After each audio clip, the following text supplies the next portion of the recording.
Welcome to English Through Ideas. We look at big concepts using clear, simple English to help you learn and grow. Think about the last time something went wrong at work or at home.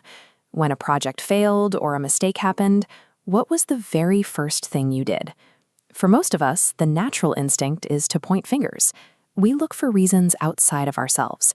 We blame the bad weather, the short deadlines, or our unhelpful coworkers.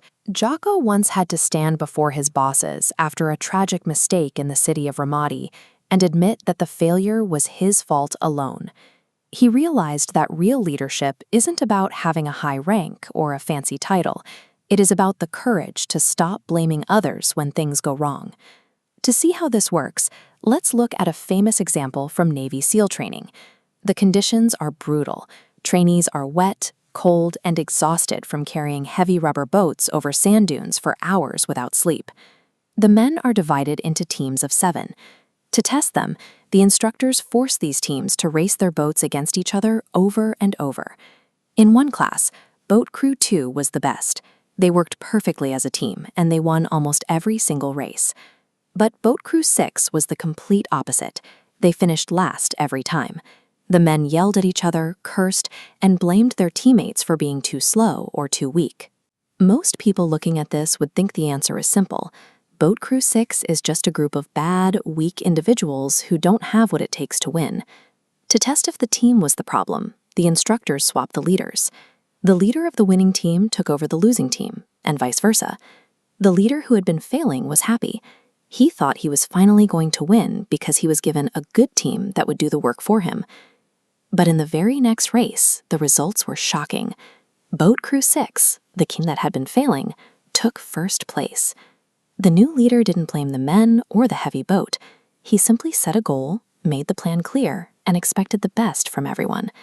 Because the leader believed they could win, the tired men started to believe it too. They stopped fighting and started paddling together. This taught the instructors a powerful lesson. There are no bad teams, only bad leaders. When a team is failing, a problem is rarely the people at the bottom. It is almost always the attitude and the communication of the person at the top. You can apply this same lesson to your own life.